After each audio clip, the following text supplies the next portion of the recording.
नमस्कार दोस्तों, स्वागत है आप सभी का आपके अपने चैनल यूनिफाई स्टडी में। दोस्तों आज के इस वीडियो में हम पढ़ने वाले हैं एक इम्पॉर्टेंट टॉपिक जो कि है दोस्तों हाई कोर्ट यानी उच्च न्यायालय। दोस्तों इससे पहले के वीडियो में हमने पढ़ा ये सुप्रीम कोर्ट के बारे में यानी कि सर्वोच्च न्यायालय के बारे में हमने पिछले वीडियो में पढ़ा।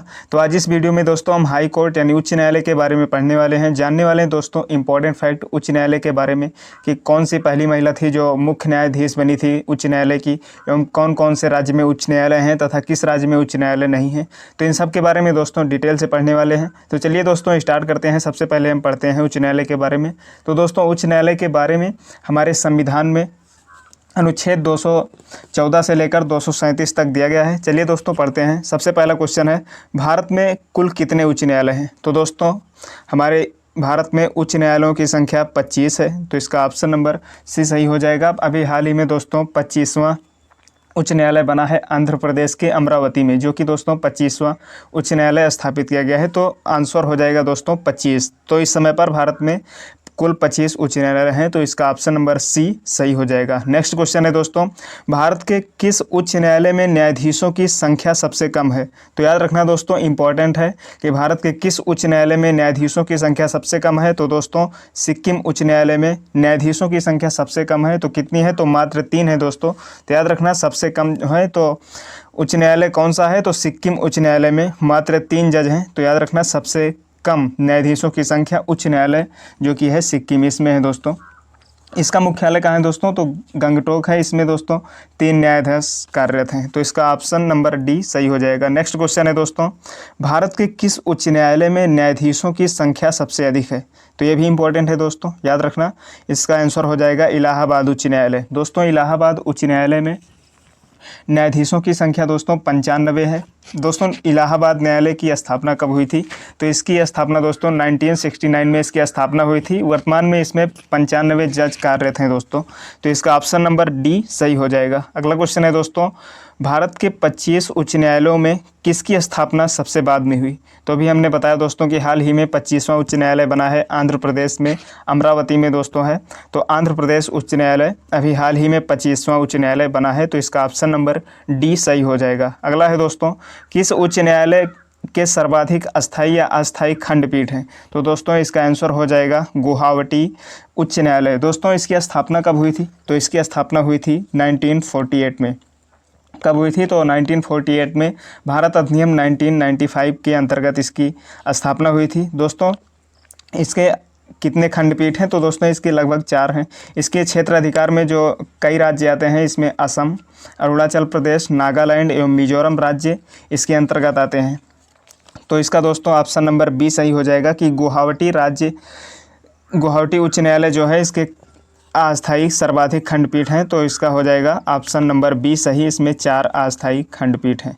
फिर अगला है दोस्तों, भारत के किस संघ शासित क्षेत्र का अपना उच्च न्यायालय है? तो दोस्तों कौन सा है जो संघ शासित क्षेत्र है उसका न्यायालय अपना है? तो ये दोस्तों दिल्ली का दोस्तों अपना खुद का संघ शासित क्षेत्र है, इसका खुद का उच्च न्यायालय है। तो ऑप्शन नंबर सी सही हो जाएगा। अगला है दोस्तों, निम्नलिखित में से किस राज्य का अपना स्वयं का उच्च न्यायालय नहीं है? तो दोस्तों सिक्किम का है, हिमाचल प्रदेश, उड़ीसा। तो नागालैंड का नहीं है दोस्तों, या नागालैंड का नहीं है खुद का, ये दोस्तों सिक्किम के अंतर्गत आता है। सिक्किम के क्षेत्राधिकार में आने वाला ये राज्य है, इसका खुद का उच्च न्यायालय नहीं है। तो ये सिक्किम के क्षेत्राधिकार में आता है। तो इसका ऑप्शन नंबर डी सही हो जाएगा, नागालैंड। अगला है दोस्तों, भारत में उच्च न्यायालय सर्वप्रथम आरंभ हुआ था? तो इसका आंसर हो जाएगा दोस्तों दिल्ली व कलकत्ता में। दोस्तों बम्बई, मद्रास व कलकत्ता में दोस्तों। इसका ऑप्शन ए, दिल्ली कलकत्ता में नहीं, कलकत्ता, मद्रास एवं बम्बई में। तो दोस्तों इसका ऑप्शन नंबर ए सही हो जाएगा कि कलकत्ता, मद्रास एवं बम्बई में सर्वप्रथम उच्च न्यायालय आरंभ हुए थे। तो इसका ऑप्शन नंबर ए सही हो जाएगा।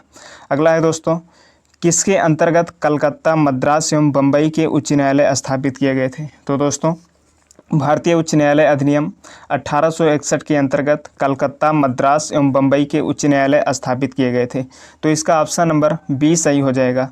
अगला है दोस्तों, गोवा राज्य किस उच्च न्यायालय के क्षेत्राधिकार में आता है? तो दोस्तों गोवा राज्य क्षेत्राधिकार में किसके आता है?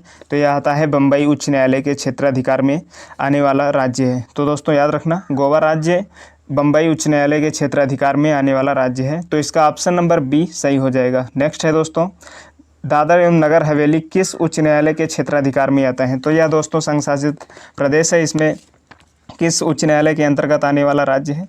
तो दोस्तों यह आता है बम्बई उच्च न्यायालय के अंतर्गत आने वाला राज्य है। तो याद रखना दादर नगर हवेली या किस क्षेत्राधिकार में आता है? तो बम्बई उच्च न्यायालय के क्षेत्राधिकार में आता है। तो इसका ऑप्शन नंबर सी सही हो जाएगा। नेक्स्ट है दोस्तों, अंडमान एवं निकोबार द्वीप समूह किस उच्च न्यायालय के क्षेत्राधिकार में आता है? तो दोस्तों ये आते हैं कलकत्ता उच्च न्यायालय। दोस्तों ये एरिया के हिसाब से जियोपॉलिटिकली आते हैं कि कौन सा क्षेत्र किसके नज़दीक होता है, उसी हिसाब से इसे रखा जाता है। तो कलकत्ता के नज़दीक में अंडमान निकोबार द्वीप समूह आता है, तो इसे दोस्तों इसी कलकत्ता के क्षेत्र में रखा गया है। तो यह दोस्तों याद रखना, अंडमान निकोबार द्वीप समूह का उच्च न्यायालय के क्षेत्राधिकार तो कलकत्ता उच्च न्यायालय के क्षेत्राधिकार में आता है। तो बी ऑप्शन सही हो जाएगा। नेक्स्ट है, लक्षद्वीप संघ शासित प्रदेश किस उच्च न्यायालय के क्षेत्राधिकार के अंतर्गत आता है? तो यह है कलकत्ता उच्च न्यायालय के अंतर्गत आने वाला राज्य, सॉरी लक्षद्वीप है। तो लक्षद्वीप केरल उच्च न्यायालय के अंतर्गत आता है। लक्षद्वीप नज़दीक है किसके? तो केरल के नज़दीक है। तो केरल नज़दीक है, तो केरल उच्च न्यायालय के अंतर्गत आने वाला क्षेत्राधिकार में है लक्षद्वीप। संघ शासित प्रदेश है, यह भी उच्च न्यायालय किसके अधीन है? तो केरल उच्च न्यायालय के अंतर्गत आता है। तो इसका ऑप्शन नंबर डी सही हो जाएगा। नेक्स्ट है दोस्तों, केरल का उच्च न्यायालय कहाँ पर स्थित है? तो दोस्तों केरल का उच्च न्यायालय जो है एर्नाकुलम में स्थित है। तो इसका ऑप्शन नंबर सी सही हो जाएगा कि केरल का उच्च न्यायालय जो है एर्नाकुलम में स्थित है। तो इसका ऑप्शन नंबर सी सही हो जाएगा। नेक्स्ट क्वेश्चन है दोस्तों, क्वेश्चन नंबर 15, दो या दो से अधिक राज्यों या संघीय प्रदेशों के लिए एक समान उच्च न्यायालयों की स्थापना की जा सकती है? तो दोस्तों इसका ऑप्शन हो जाएगा संसद द्वारा कानून बनाकर। कैसे की जा सकती है? तो संसद द्वारा कानून बनाकर। दोस्तों संविधान में हाई कोर्ट के बारे में 214 से 237 तक दिया गया है, जिसके बारे में दोस्तों अनुच्छेद 231 में कहा गया है कि वह दो या दो से अधिक राज्यों में किसी भी संघ राज्य क्षेत्र के लिए एक ही उच्च न्यायालय का गठन कर सकती है। जैसे कि दोस्तों 231 में ये कहा गया है, जैसे आप देख सकते हैं उदाहरण के लिए कि गुवाहाटी जो है इसके अधीन 4 राज्य आते हैं, जैसे असम, अरुणाचल प्रदेश, नागालैंड, मिजोरम। तो इस प्रकार से दोस्तों दो या दो से अधिक राज्यों या संघीय प्रदेश के लिए एक समान उच्च न्यायालय की स्थापना की जा सकती है, तो संसद द्वारा कानून बनाकर। 231 में ये कहा गया है। तो इसका बी ऑप्शन सही हो जाएगा। नेक्स्ट है दोस्तों, उच्च न्यायालय के क्षेत्राधिकार को घटाने या बढ़ाने का अधिकार किसे है? तो दोस्तों इसका अधिकार किसके पास है? तो बी यानी कि संसद के पास में इसका अधिकार है। तो बी ऑप्शन इसका सही हो जाएगा। नेक्स्ट क्वेश्चन है दोस्तों, उच्च न्यायालय के न्यायाधीशों की नियुक्ति कौन करता है? तो उच्च न्यायालय के न्यायाधीशों की नियुक्ति किसके द्वारा की जाती है? तो यह दोस्तों राष्ट्रपति के द्वारा उच्च न्यायालय के न्यायाधीशों की नियुक्ति की जाती है। तो ए ऑप्शन सही हो जाएगा। नेक्स्ट है, उच्च न्यायालय के न्यायाधीशों की नियुक्ति के लिए राष्ट्रपति निम्न में से किससे परामर्श लेता है? तो दोस्तों किससे परामर्श लेता है? सर्वोच्च न्यायालय के मुख्य न्यायाधीश से, हाँ इनसे भी लेता है। एवं संबंधित राज्य के उच्च न्यायालय के मुख्य न्यायाधीश जी, इनसे भी लेता है। एवं संबंधित राज्य के राज्यपाल, इससे भी लेता है। तो यानी कि दोस्तों इसका उपयुक्त सभी आंसर सही हो जाएगा कि उच्च न्यायालय के न्यायाधीशों की नियुक्ति के लिए राष्ट्रपति इन सब से परामर्श लेता है। तो इसका डी ऑप्शन सही हो जाएगा। फिर नेक्स्ट है दोस्तों, उच्च न्यायालय में न्यायाधीश के पद पर नियुक्त होने के लिए क्या अर्हताएं यानी योग्यता होनी चाहिए? तो दोस्तों वह भारत का नागरिक हो एवं उसकी आयु 62 वर्ष से कम होनी चाहिए एवं उसने भारत के क्षेत्र में कोई न्यायिक पद धारण किया हो और वह किसी उच्च न्यायालय का या दो से अधिक ऐसे न्यायालय में लगातार अधिवक्ता रहा हो। तो ये सब दोस्तों योग्यताएं होनी चाहिए किसी उच्च न्यायालय का न्यायाधीश के पद पर नियुक्त होने के लिए। तो इसका डी ऑप्शन सही हो जाएगा कि उपयुक्त सभी योग्यताएं होनी चाहिए। फिर अगला है दोस्तों, उच्च न्यायालय के न्यायाधीशों का तो क्या होता है? वयस्क भारतीय नागरिकों का निर्वाचन होता है, ये गलत है। तो विधानसभा के सदस्यों का निर्वाचन होता है, ये भी गलत है। राष्ट्रपति के द्वारा नियुक्ति की जाती है, हाँ ये होता है। और मुख्यमंत्री द्वारा नियुक्ति होती है, एक भी गलत है। तो यानी कि सी ऑप्शन सही हो जाएगा कि राष्ट्रपति के द्वारा उच्च न्यायालय के न्यायाधीशों की नियुक्ति होती है। तो सी ऑप्शन सही हो जाएगा। अगला क्वेश्चन है दोस्तों, क्वेश्चन नंबर 21 है कि उच्च न्यायालय के न्यायाधीश किसके समक्ष अपने पद की गोपनीयता की शपथ लेता है? तो दोस्तों उच्च न्यायालय का न्यायाधीश किसके समक्ष पद की गोपनीयता एवं शपथ लेता है? तो इसका दोस्तों आंसर हो जाएगा राज्यपाल। राज्यपाल के समक्ष दोस्तों अपने पद की गोपनीयता एवं शपथ धारण करता है। तो सी ऑप्शन सही हो जाएगा। या दोस्तों अनुच्छेद 219 में कहा गया है कि किसी मुख्य न्यायाधीश अपनी पद की गोपनीयता यानी शपथ जो दिया गया है वो 219 में दिया गया है। तो राज्यपाल के समक्ष वह अपनी पद एवं गोपनीयता की शपथ लेता है। तो सी ऑप्शन इसका सही हो जाएगा। फिर नेक्स्ट है दोस्तों, उच्च न्यायालय का न्यायाधीश अपना त्यागपत्र किसे देता है? तो दोस्तों उच्च न्यायालय का न्यायाधीश अपने त्यागपत्र किसे देता है? तो राष्ट्रपति को देता है। तो राष्ट्रपति को अपने पद त्यागपत्र देता है। तो इसका ए ऑप्शन सही हो जाएगा, वह राष्ट्रपति को त्यागपत्र देता है। तो इसका ए ऑप्शन सही है। फिर नेक्स्ट क्वेश्चन है दोस्तों, किसी न्यायाधीश को एक उच्च न्यायालय से दूसरे न्यायालय में स्थानांतरित करने का अधिकार निम्नलिखित में से किसके पास है? तो दोस्तों किसके पास है? तो भारत के राष्ट्रपति के पास में यह अधिकार है कि वह किसी न्यायाधीश को एक उच्च न्यायालय से दूसरे जगह पर स्थानांतरित करने का अधिकार राष्ट्रपति के पास है। तो इसका बी ऑप्शन सही हो जाएगा। नेक्स्ट है दोस्तों, उच्च न्यायालय के न्यायाधीशों के सेवानिवृत्ति की अधिकतम उम्र क्या होती है? तो दोस्तों उच्च न्यायालय के न्यायाधीशों की सेवानिवृत्ति की जो आयु होती है उम्र सीमा, उसमें दोस्तों 62 वर्ष है। तो याद रखना 62 वर्ष है। एवं सुप्रीम कोर्ट में उम्र सीमा जो है रिटायर होने की तो वह है 65 वर्ष। तो याद रखना हाई कोर्ट सुप्रीम कोर्ट से नीचे होता है, तो यानी कि कम उम्र से पहले इसे रिटायर कर दिया जाता है यानी 62 में, और सुप्रीम कोर्ट ऊँचा होता है तो इसलिए 65 वर्ष।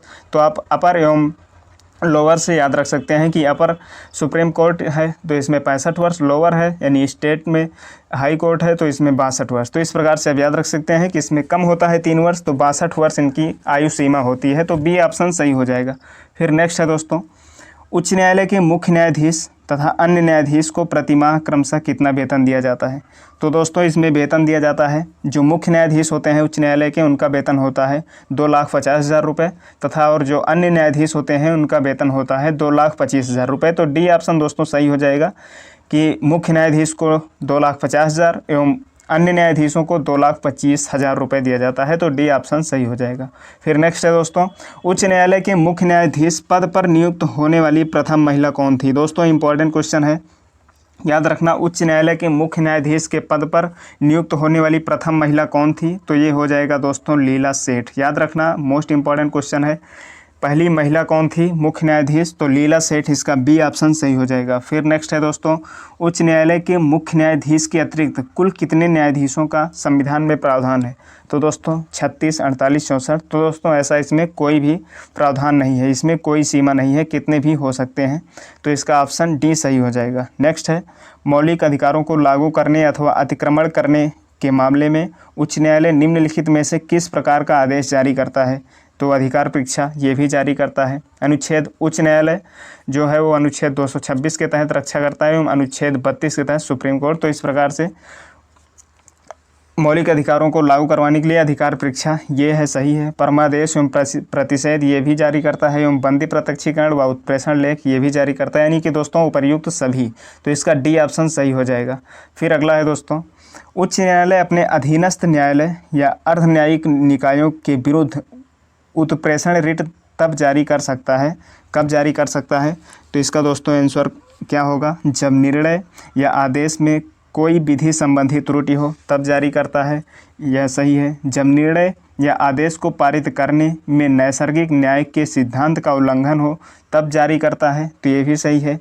जब निर्णय या आदेश को पारित करने की आधिकारिता के आधिक्य में कार्य किया गया हो तो ये भी सही है दोस्तों, यानी कि उपयुक्त सभी सही हैं कि उच्च न्यायालय के अधीनस्थ न्यायालय जो अर्धन्यायिक निकाय के विरुद्ध उत्प्रेषण रिट तब जारी कर सकते हैं। तो इनमें से सभी समय पर उत्प्रेषण रिट जारी की जा सकती है। फिर अगला है दोस्तों, उच्च न्यायालय के न्यायाधीशों के वेतन में कब कमी की जा सकती है? तो उच्च न्यायालय के न्यायाधीशों के वेतन में कमी कब की जाएगी? तो यह दोस्तों वित्तीय आपातकाल के समय में उच्च न्यायालय के न्यायाधीशों के वेतन में कमी की जा सकती है। दोस्तों भारत के संविधान में अनुच्छेद 352 से लेकर 360 तक आपातकाल के बारे में दिया गया है। तो वित्तीय आपातकाल के समय में दोस्तों उच्च न्यायालय के न्यायाधीश के वेतन में कमी की जा सकती है। तो इसका बी ऑप्शन सही हो जाएगा। नेक्स्ट है, भारत के कितने उच्च न्यायालयों की अधिकारिता में से एक से अधिक राज्य हैं? तो दोस्तों इसका आंसर हो जाएगा 3 हो जाएगा कि उच्च न्यायालयों की अधिकारिता में ऐसे कितने राज्य हैं? 3 है दोस्तों। गुवाहाटी हाई कोर्ट में 4 हैं, 4 राज्य आते हैं, जैसे असम, नागालैंड, मिजोरम, अरुणाचल प्रदेश ये आते हैं। और मुंबई हाई कोर्ट में आते हैं महाराष्ट्र और गोवा, तथा पंजाब में दोस्तों आते हैं पंजाब, हरियाणा, ये सब शामिल हैं दोस्तों। तो इस प्रकार से 3 सही हो जाएगा कि भारत के 3 उच्च न्यायालयों की अधिकारिता में एक से अधिक राज्य शामिल हैं। तो इसका दोस्तों आंसर हो जाएगा बी ऑप्शन सही है। फिर नेक्स्ट है दोस्तों, संविधान के अनुच्छेद 226 के अंतर्गत उच्च न्यायालय द्वारा दिया गया निर्देश परिवर्तित किया जा सकता है। तो किसके द्वारा परिवर्तित किया जा सकता है? राज्य के विधि मंत्री द्वारा, इसके द्वारा तो नहीं किया जा सकता, एवं राज्य सरकार द्वारा ये भी नहीं किया जा सकता, राज्यपाल के द्वारा, इनके द्वारा भी नहीं किया जा सकता। तो इस प्रकार दोस्तों उपर्युक्त में से किसी के द्वारा उच्च न्यायालय द्वारा दिया गया निर्देश परिवर्तित नहीं किया जा सकता। तो डी ऑप्शन सही हो जाएगा।